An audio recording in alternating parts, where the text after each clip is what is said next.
legalizefreedom.com. Why are we here? Where do we come from? Where are we going? From the nature of reality to the future of humanity.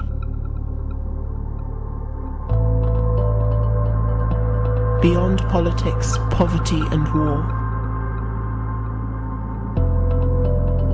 legalizefreedom.com.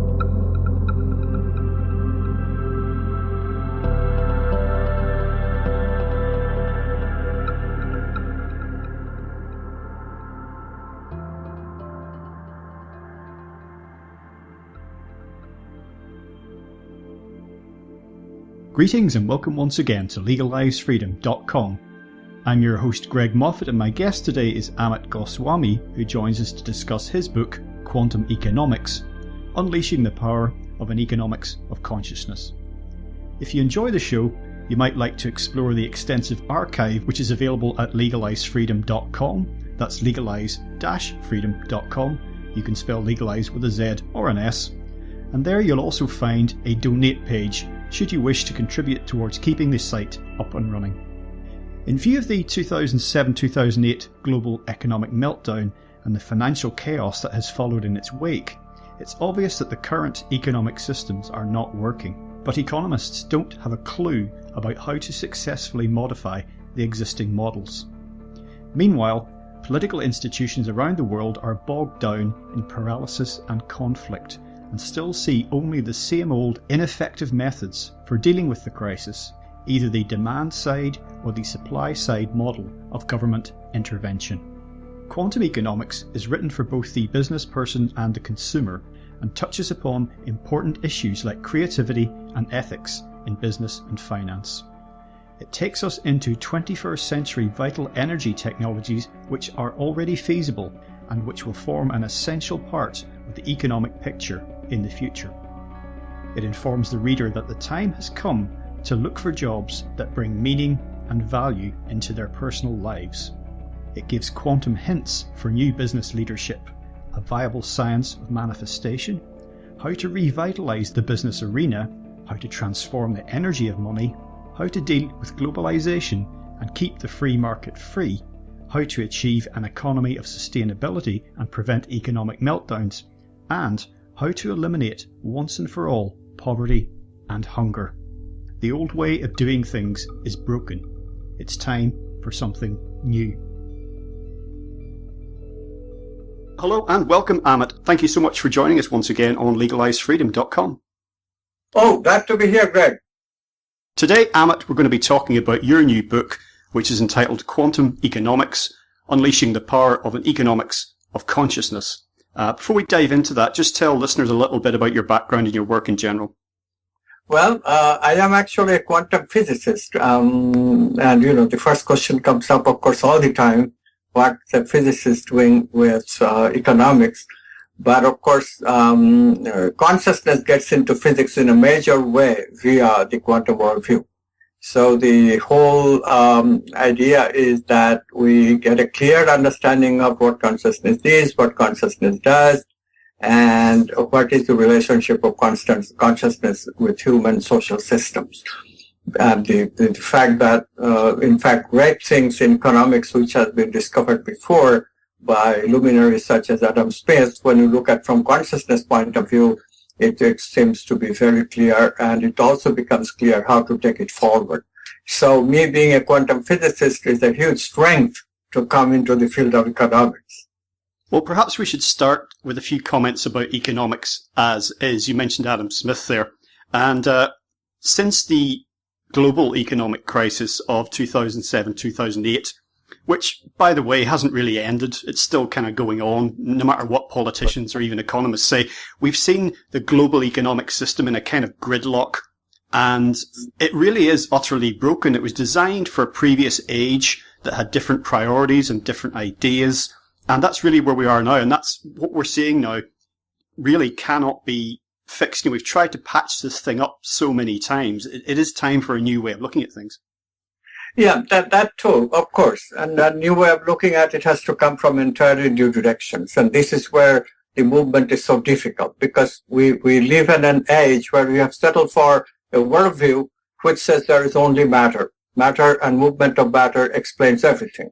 And that, unfortunately, has put such a limiting straitjacket on the economic system, because in this view, economic products are good products only if it's a material product that you can see, that you can feel, that you can touch, that you can investigate with material senses and develop that way. Forgetting completely that we have in the human experience much more than matter. We have mind, we have feelings, we have intuitions, and these things are going uncharted, these things are not explored, and these things, nobody thinks of them as economic product, although we routinely do have some products that sells meaning. And even the archetypes are not entirely gone unnoticed, but not in a concerted way. Nobody thinks of them that way. That these are viable economic areas to expand. So what you have with materialist economics is that because of scarcity of material products, material resources, energy included, we have a very limiting expansion possibility. And so what we are seeing today is the beginning of that limit. It started showing up with oil prices going higher and higher back in the 70s. Part of it was the political situation, but mainly it was reflecting the fact that sooner or later oil is going to be a scarce commodity and energy is going to be a scarce commodity. And because we didn't have the appropriate science at that time, of course, we could not do anything. Nobody could think of doing anything in terms of changing economics and changing economy, the scope of economy. But now we can. Now we have entire science, new science of investigation in what we call vital energies that we feel. Mental, I already mentioned. We already know a little bit about how to deploy mental meaning into the economy. And so a whole new economics can open up where expansion is unlimited. There is no limit you can put on how much you can feel, how much love you can feel. There is no limit on things like happiness, which become commodity to the new expanded economics. So this is what I have been able to show in quantum economics, that if you are not hesitant, but take the radical step of changing Adam Smith capitalism, forget all the materialist changes that have taken place in the ensuing 250 years, forget all that. That's only some good, some bad, very mixed results.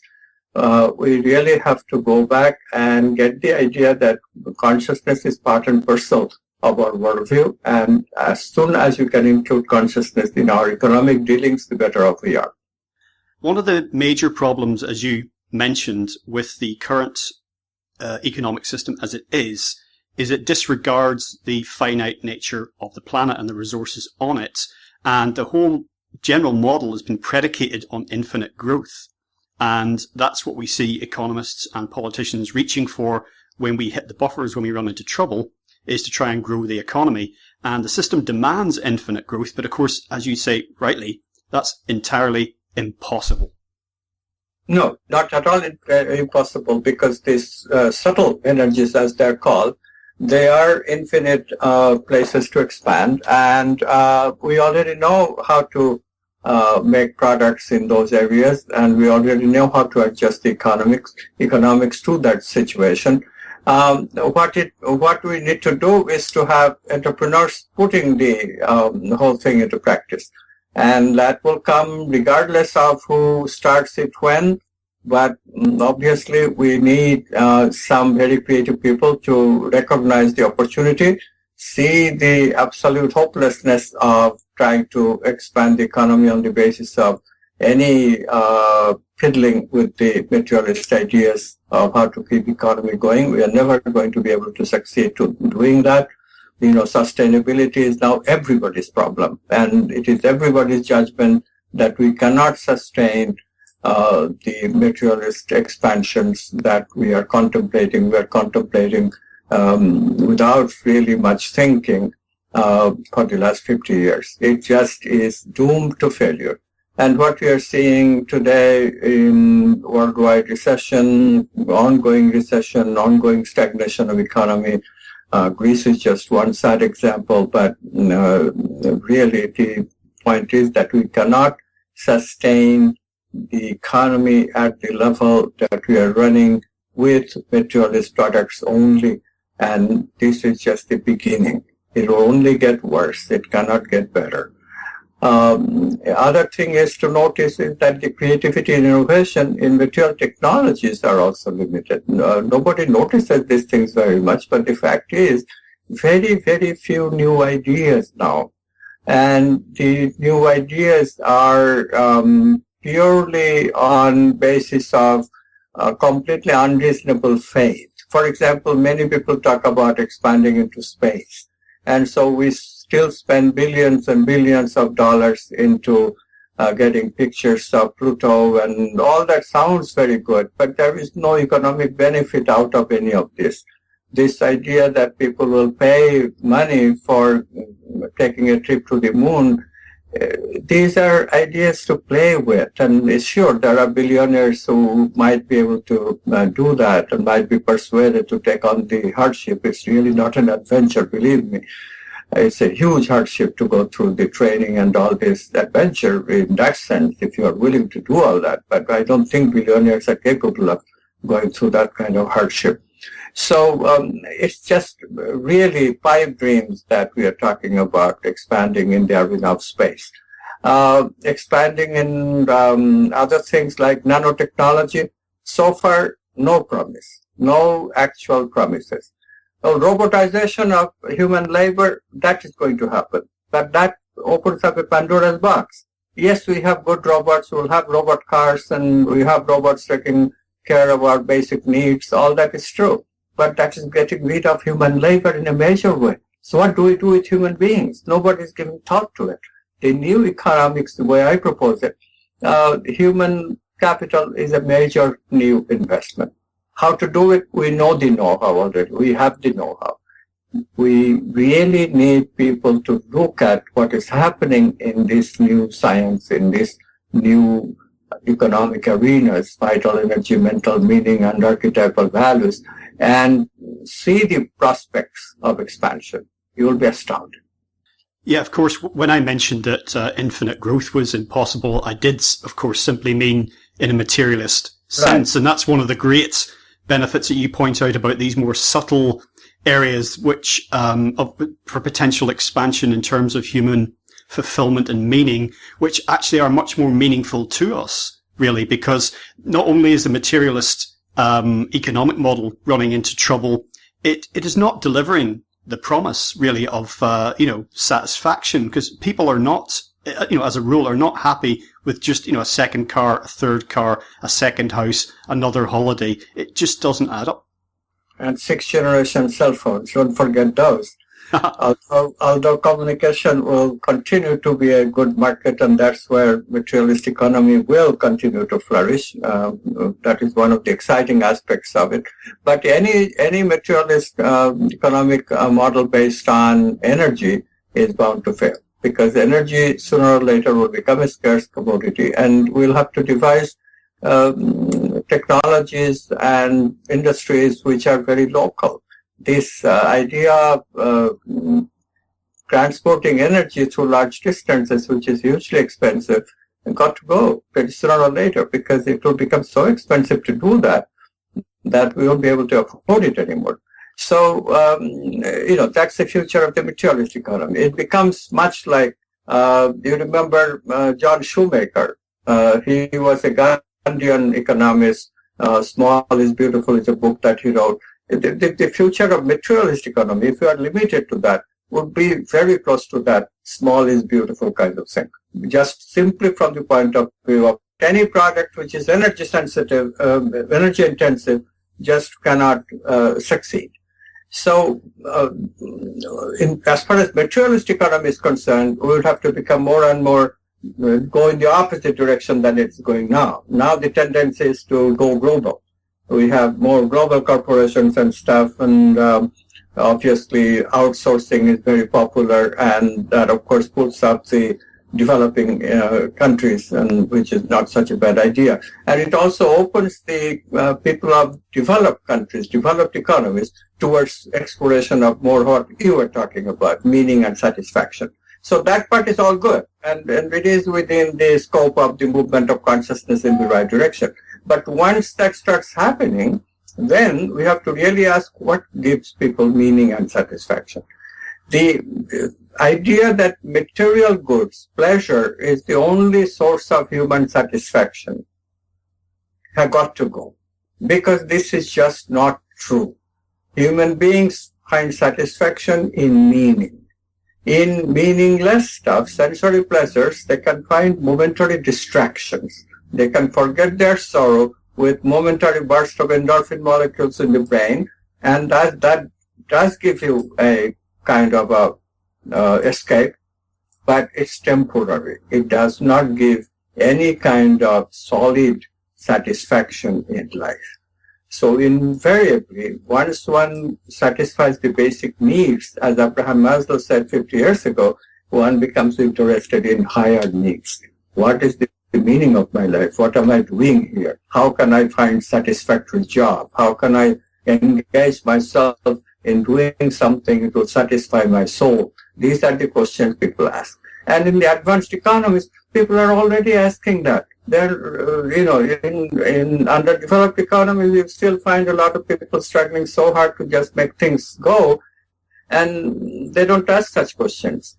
But fortunately, the cultures they live have society at a much wider level, so they get some connections of consciousness anyways, and so those cultures are actually quite stable in spite of their poverty. But in the advanced economies, what has happened is that people are already quite isolated, and they don't get this kind of human connections anymore. So life really becomes dull drudgery, because you have to you cannot be satisfied with material goods and services, but that's what you have to make do with, because human connection is no longer available. So it's a very weird situation, and we have to really think hard and bring back the idea that we have more experiences, more facilities in the human availability than just consuming material goods and material pleasures, and open ourselves up to processing, exploring meaning and archetypal values. This is where our satisfaction comes from. Archetypes: love, beauty, justice, truth, abundance, self. These are the things we investigate, and then we find satisfaction when we discover how to love someone without any conditions imposed, how to be just to another person, how to be good to your neighbor. These are the ideas that gives us satisfaction, that satisfies our soul. So can these ideas be subject of economic commodity? Yes, they can. This is the whole point that we are discovering. Once we get rid of the prejudice, money cannot buy happiness.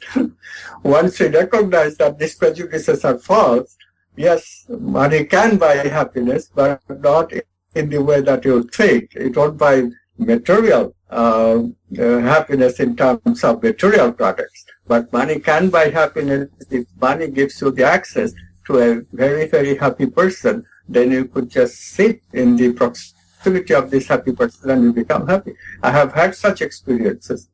Yeah, I'll tell you a story. My wife and I were traveling the banks of Ganges in Rishikesh, India, and suddenly we got called into a lecture where we are told Laughing Baba, literally this is the name of the fellow, Laughing Baba is giving a talk, a discourse. Would you like to come to and listen? We said, of course. So we went.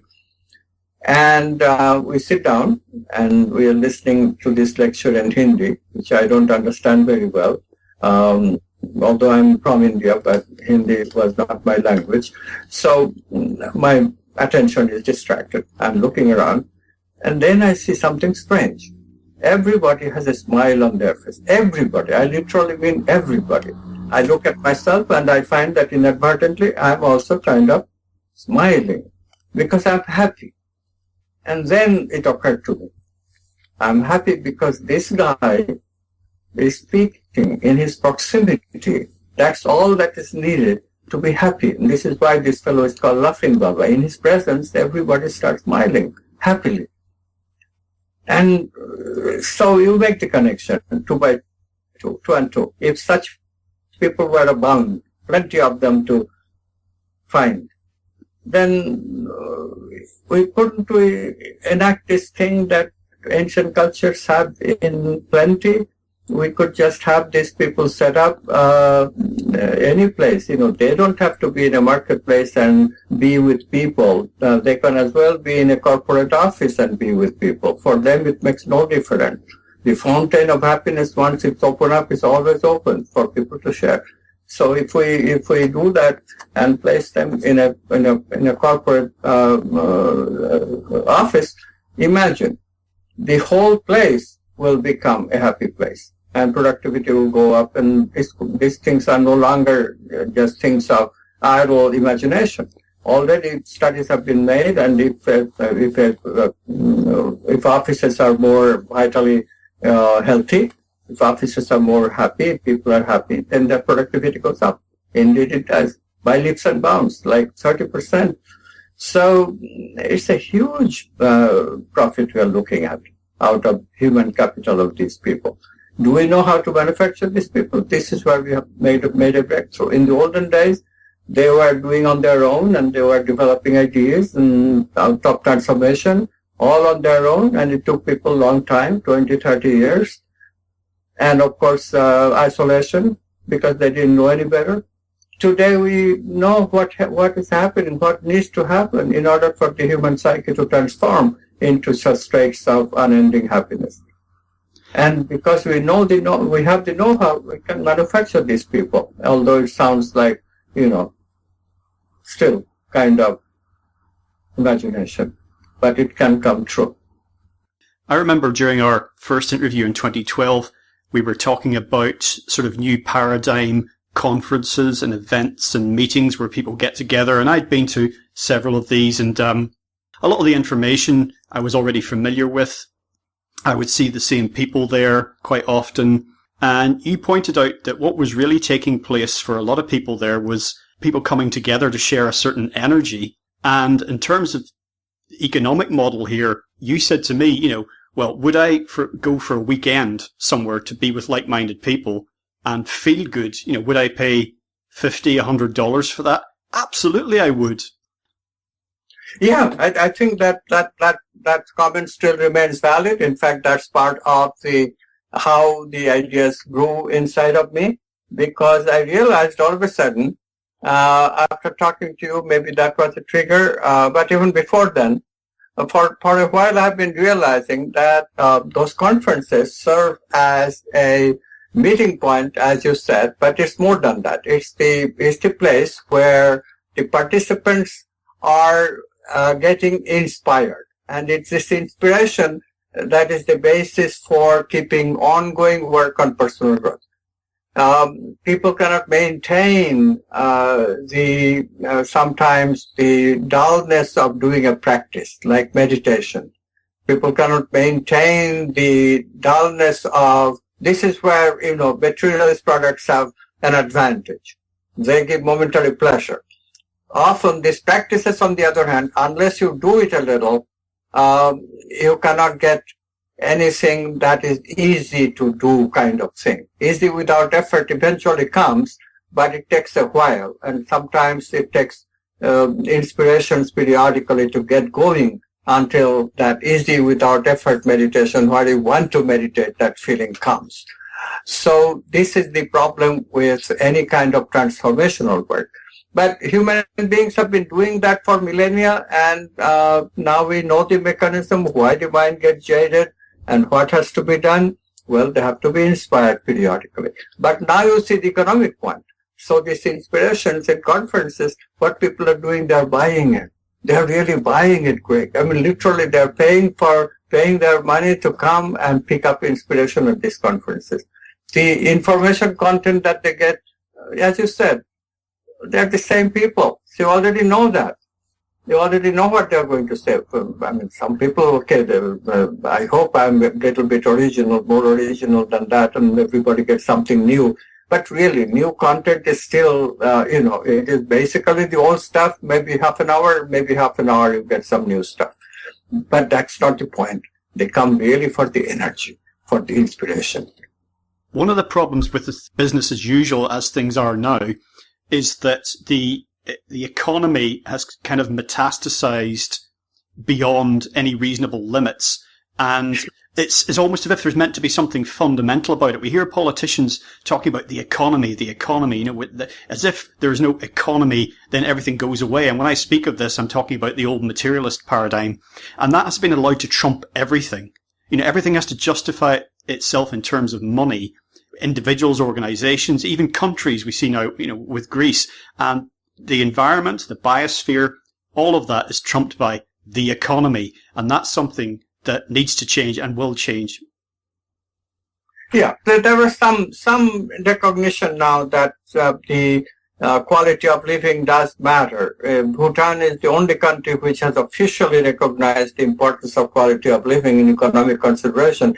But I think it's not totally a foreign concept anymore. Even United Nations did something, putting out, something about quality of living and stuff. So there is now some awareness. We can build on that. There is some awareness that people need inspiration. We can build on that. There is, of course, the book industry and inspirational video movies. They continue to sell a little bit, but we have to build on that. These are ways that we already know how to do things. And these ways can be promoted a little bit more, but nothing much more is going to come out of it. We have to go the next step. It is the next step is where we are ready to make big investment and exploration of what we call vital energy. So the new economy, 21st century economy, will be based on deploying vital energy, the energy of life itself. So what is this energy of life? Well, it turns out we now have the science. There are energies that we feel. They are not material energies. They are non-material energies. They're made out of what Rupert Sheldrake calls morphogenetic field. That may sound like a big name, but it's really quite simple. They are the blueprints of biological form.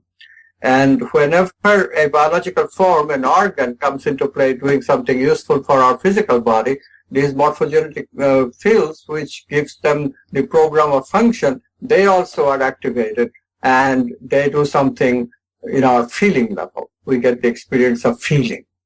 So, of course, the most familiar feeling that we already know is heart chakra. We know the feeling of heart chakra comes whenever we are in quote-unquote love, romantic love. Love is associated with romance, and this is generally well known. Now, what is not so well known is this, that we all know that roses are very popular with romantic people. That we know. Why? Is it the scent? Is it the material scent, that which are just molecules? No, it isn't. It isn't. Because if you make a rose perfume out of rose, everybody who has experienced such perfumes, or their women have experienced such perfumes, they know that no, it does not give any kind of romantic feeling. It's just another scent. It's pleasant to the nose, but that's it. So what is in the rose that misses in the perfume? This is the question. Roses are macro objects. They have a macro form, and the vital energies come with only the macro form. So the vital energy of rose, when you extract the molecules, is thrown out. But now we have the technology to revitalize the perfume. We put back that energy that we threw out with the macro object. We put it back in the perfume. And then this revitalized perfume will give the woman not only the fragrance of rose, but also the romantic feeling that rose brings in the bed. And this is what people are looking for, this new product. We have reached a kind of level of life as where quality matters. Quality matters meaning my feelings are under attack through stress all day, and then at night, how do I get romantic? How do I avoid that syndrome of not tonight, dear, I have a headache? How do we avoid that? We avoid that by getting help from natural products like rose, which of course we cannot use anymore because we don't have, it's also very expensive to buy roses regularly for your bed. But if you buy this perfume, and one perfume can last, as we know, quite some time, then you have the problem solved, problems of romance solved. Now, tell me this. Don't you see a good market for this kind of thing? I can give you this kind of idea, so many of them, just ready to deploy. Ready to deploy. We're already seeing, actually, you're talking about vital energy and about its importance and about opportunities going forward. And some people might be sort of a little bit unsure if they have not heard the term before, like, what's he talking about? But we're seeing a lot of movement in this area already, the beginnings of something. And you mentioned, you're talking about roses, that crosses over into the world of plants and growing food. And that's something that our food is missing in a great many cases today, is vital energy. But other areas, whether it be from, the arts, movies, music, books you all alluded to, alternative ways of doing healthcare, almost in every aspect, if not indeed every aspect of life, there are opportunities going here forward. Yes, healthcare is a major one. Healthcare, of course, is a very serious major one. And fortunately, we are quite ahead in that particular area. We are quite ahead, and indeed Ayurvedic medicine, traditional Chinese medicine, homeopathic medicine, they all use vital energy. And, I have written a book on it, Quantum Doctor, and the popularity of the book suggests that indeed alternative medicine doctors are quite appreciative of the new developments of quantum science, where we can give a theoretical backup to these ideas that are already quite popular as a practice. But they didn't have theory to back them up. Now, alternative medicine has a better theory to back them up than materialist theories. Materialist medicine often is just trial and error. There is no theory behind it. It's very hard to make theories at the level of human body. It's much too complex. So mostly the pharmaceuticals just do trial and error clinical data to help them build the concept of what is good and what is not. But in the case of the Ayurvedic or traditional Chinese or acupuncture, we have a much better theory in terms of vital energy. We know more precisely what is happening, and therefore the scientific control is much better. Although we do need new clinical studies too. I'm not underestimating the importance of clinical studies. We should have them. But at least here, not only clinical studies, but we also have a theory. Whereas materialist medicine hardly has any theory except the germ theory or germ theory, which does not always apply. It applies in a few cases, in which case it is fine. But then when it doesn't apply, what do we do? What do we do for cancer, which is not basically not much in terms of theory. But in vital energy, we already have a good theory of cancer, and those cases of vital energy where this theory applies, we are ready to launch clinical studies and see the efficacy of vital energy medicines in this area. What you're talking about here really is across the board in economic life and in every other aspect is a new paradigm, and the elite and the establishment, particularly since the 07-08 crisis, have really orientated themselves around retrenching and doing more of the same. What I'm saying is, if you shut out that noise that's coming at us from the mainstream, is more and more individual people and small groups, typically local as well, which is another trend that you talk about, who are actually choosing something different. They're just kind of getting on with it. So as time goes on, increasingly it becomes apparent that we can't just go back to business as usual. The people who are leading the way have already started this, and I notice it in many, many different aspects of life, people doing things differently. Localism is definitely a big trend, organic food, and these things that we're told are not viable and they're only for a minority. Well, that kind of can be a self-fulfilling prophecy in a way, really. Yeah, this is a very, very good point. And look, some of these trends are already there. And when you see that what needs to be done, you also have work cut out for you in avoiding what not to be done. What's not to be done, like Monsanto rice, genetically modified stuff. That's not to be done. Why? Because the vital energies, which is the basis of nutrition, you're not sure that you're getting the same vital energy when you genetically modify food. Most likely the vital energies change and they're not to be consumed by us. So it has to be vital energy that suits human beings, and that requires an evolutionary connection with the kind of food that we have been always eating, which is the non-genetically modified stuff. This genetic modification idea sounded good, but it's really extremely hazardous when you consider it from a vital energy point of view.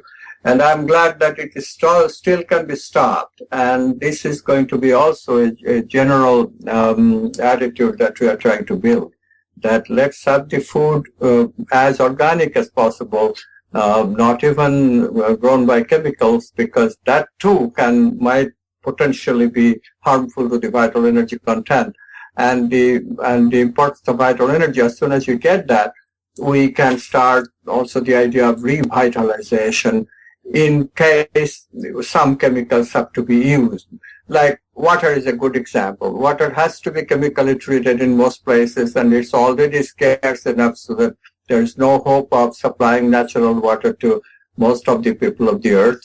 So we give up on that. But we can, it turns out, take chemically treated water and revitalize the water. So this idea of revitalizing water would be a huge, huge industry, much, much bigger than ordinary bottled water has been.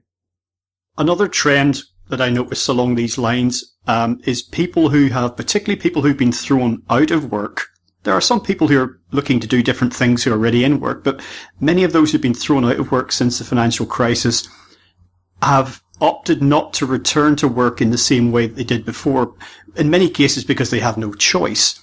But this was one of the big promises in decades gone by, this sort of technologically dazzling future where robots would do all the work and we would spend time, as you mentioned earlier, going on holidays, day trips to the moon.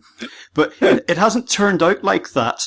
And again, the politicians in the mainstream are talking about getting people back into work and creating jobs, but all the time those jobs are being outsourced due to globalization or they're being mechanized. So how to square this circle is having politicians running in circles at the minute. But as you point out, there is another way, and the paradigm shift that you're talking about opens up avenues here whereby we don't have to sit all day scratching our heads worrying about the millions of unemployed and how we're going to get them back to working in factories. That's not going to happen. Yeah, actually, I have a very simple remedy which I have suggested in the book, Quantum Economics, which is that in recession time, when you have to pay unemployment insurance to a large number of people, right now, the only requirement that we have on these people is that they give the proof that they are looking for jobs, which is absolutely empty of any meaning because there are no jobs. That's why they are unemployed. So it's a trivial thing that they do, but they have to show some documents and they collect a check. Instead of that, we say that, look, all you have to do is to give proof that you are taking some vital energy or other inner work, that kind of practice, like meditation, tai chi, pranayama, yoga, all these things that are available now. So you have to show certificate that you are practicing, you have joined these practice groups that will be made available. So that stimulates these groups, which is the vital energy economy that I'm talking about, part of it. But what happens to the people who are taking these courses? Well, they get trained to enjoy these practices. And it does happen. They will get jaded eventually, but that takes about a year. For a year, you maintain excellent enthusiasm because any initial practitioner of any of these practices get huge benefit. So therefore, you can easily maintain their enthusiasm for 6 months to a year. And that will imply a very large number of yoga teachers, tai chi teachers, martial art teachers, huge, huge scope. And what happens then? Well, these people lose interest after about a year. That's about the time when normal recessions end, and businesses regroup, and these people will have jobs again. So this is a way of avoiding recession. And this is also a way of avoiding inflation, because as these people have jobs and they start having money in their pocket, they will remember that, hey, it's not necessary to buy a pair of shoes every time I feel kind of discouraged and pessimistic about myself. I can also go and join a yoga group again, because I'm feeling that need once again for vital energy. That's what yoga is about. It's a vital energy exercise. So you go and enroll, and again you subsidize this yoga industry. So what happens then? Again, the yoga industry is coming to rescue of the traditional situation, but now in an inflationary situation. So inflation is too few goods, too much money is chasing too few goods. But people are not chasing anymore the material goods, because they have an alternative to consume the subtle vital energies. So you see how the idea of Maslow, that you satisfy higher needs when your basic needs are satisfied, you go towards higher needs, how that is rescuing the economy from getting deep into inflation also. So both inflation and recession can be avoided by opening up in this very subtle way, a little bit government intervention, but very little bit. I mean, right now government makes unnecessary bridges and unnecessary road repairs to keep economy going. This is much better than that, because you are building human capital eventually. You are building human consumers for a new product in the market. Because the same people who have some idea now of vital energy, they'll be more interested in the revitalized products that we are talking about, in the organic foods that we are talking about. How much money, can you imagine how much money we could save if we coordinated all the expenses, medical expenses that people go through when they eat non-nutritious food and all this junk food in the name of keeping the economy alive? And this is just, people just don't think. We on one hand, we spend huge amount of money for healthcare. On the other hand, we have huge amount of materialist economy going into junk food. Now, this is inexplicable. Can we make tasty, nutritious food? You bet. But they have to be made with paying attention to vital energy. That's where the taste of food comes from. You can artificially create that taste, true, in fast food, but it's extremely artificial and will not produce any nutrition.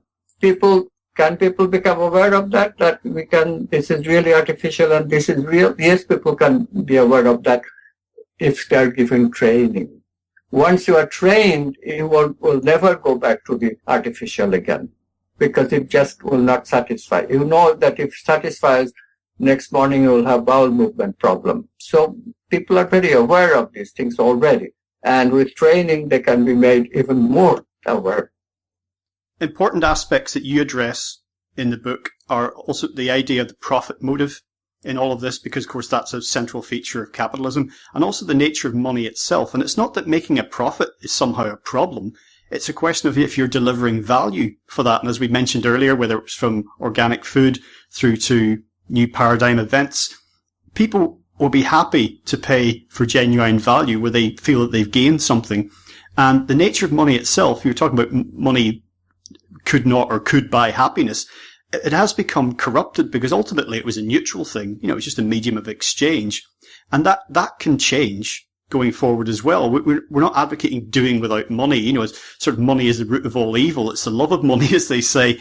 And that's been part of the problem. Businesses that make money from money, which has become such a huge part of our economy. So the idea of profit and the nature of money itself, those can be recovered for what they are, which is neither good nor bad. They're just, it depends on the intentions behind them.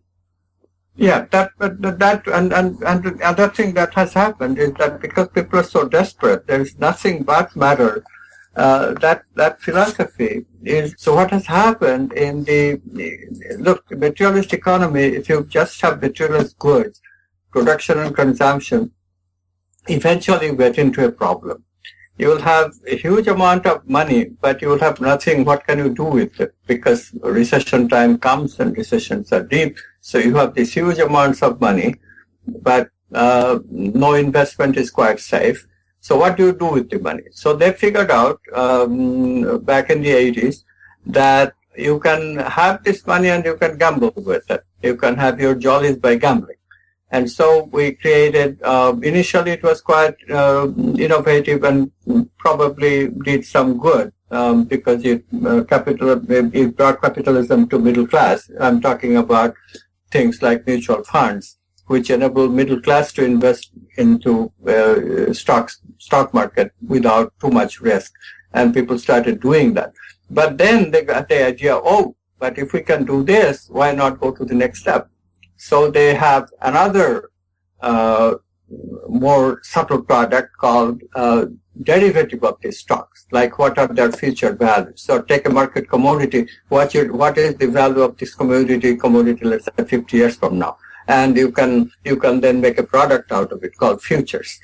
So general name for these things is derivative. So not only money, not only stock, which is the next abstraction, but even more abstract than stocks, which is a extension of the idea of value from a piece of paper by guesswork, which is sort of gambling. So much of the economy today is this investment banking economy. That's a 10 times bigger economy than actually the production consumption economy that we have. This is not generally well known. Of course, the people who do these things, they know it very well. Then this is where the money is, this is where the market is, this is why today the stock market is kind of detached from the production consumption economy. It tells you nothing about the condition of the economy. The stock markets, they move higher and higher sometimes, but does not reflect the fact that we have economic doldrum or recession still going on. So these anachronisms have been created by having this very artificial sense of what value is. Because we have moved away from that idea that real value has to have some permanence. Now, real value is about consensus. If people agree that yes, this future that you have has value, you have money. If people don't agree, this is what happened with the derivatives that are called CDO, collateral debt obligation based on housing mortgage. Their value, people were agreeing one moment, and in the next moment, houses are not selling anymore. There is a panic, and these things lost its value. So overnight, trillions of dollars were gone from the economy. And this is a major factor of why we had such a big recession. So this kind of thing is happening because people have lost touch with what really is subtle. You cannot pick subtle money. Money never going to have the ability of representing subtle through consensus. But there is already the subtle. We already have subtle aspects of our experience. So suppose you invest money in the subtle aspects, then we don't need subtle money to invest our money, which is subtle money is a gambling. But when you invest money to get a real subtle product, those subtle product is reality. Because the engagement with subtle product will change the human being, will produce human capital, so it eventually goes into capital once again. This is what you have to realize. Just as real estate is solid capital, similarly, a human being can be solid capital. It has value, real value, not the artificial value of a future or artificial value of a CDO. It will never crash. Today we've been talking about your new book, Quantum Economics, Unleashing the Power of an Economics of Consciousness. There are so many things in this that we haven't managed to get to today, partly because my Skype exploded halfway through the interview, but not least of which is the whole quantum physics aspect of this and what it tells us about our reality and how we should act. But what we're talking about here is a way of going forward beyond systems around us now, economic, that are crumbling, a materialist, energy-intensive way of doing things that's falling apart. Now, just as a closing point, I would say that there is tremendous resistance to making changes for obvious reasons, because we like to stick with what we know, whether it's elites and establishment who profit from this, or whether it's us as individuals who, we have our own human foibles and we don't like change and we want to cling on to the familiar. But ultimately that has to be overcome, that resistance. Right. And this is the very good place to end, because how do we do this? So we do this by realizing that every science is a paradigm based on certain worldview assumption. So Adam Smith's worldview assumption was based on a philosophy that is called modernism, which has both matter and mind. We don't realize that Adam Smith worked in a society which was not really a materialist society. And therefore, in his time, the capitalist economy actually worked because it had the mind implicitly included. As we came towards more and more of the materialist worldview, we started excluding the mind. We started excluding the human factor. And this is what largely is responsible for the present situation. So what we have to bring back is put the human factor back in, human experiences back in, and put these human subtle experiences as economic commodity, which Adam Smith could not do because at that time technology was just not available that we have today to revitalize products. That technology was just not available. People talked about vital energy those days. They felt it, but they didn't know how to deploy it as an economic commodity. These ideas have developed in the last centuries, and these ideas now can be added to Adam Smith's ideas. So this is a natural shift of the paradigm. Just as quantum physics replaced Newtonian physics, similarly Adam Smith capitalism has to be replaced with the help of the new economics based on this Maslow's idea of hierarchy of needs, because these needs are basic to us. This is the basic human experience, that we have higher needs. We have, after we satisfy our material needs, we need to satisfy our meaning needs. We need to have a job which gives us meaning, which gives us value. So these things, now is the time to introduce them as commodities. Now is the time to go ahead, introduce something that is of infinite extent, infinite expansion, because there's no limit to vital energies, there's no limit to mental meaning. And so we'll never have to worry about sustainability. It automatically will be sustained because material goods will not need to expand anymore. We have enough energy to sustain us for a long time. That gives us a huge amount of research necessary to deploy forms of energy which we don't today deploy because we don't know how to deal with the pollution aspect of it. But we can do all this. And we can do all this and therefore go ahead with the new economics very easily. We need some creative entrepreneurs to start it at large scale. As you said, Greg, earlier, that it's already going on to some extent. There is a lot of movement in the vital energy deployment schemes, and indeed in medicine we already have it in some ways.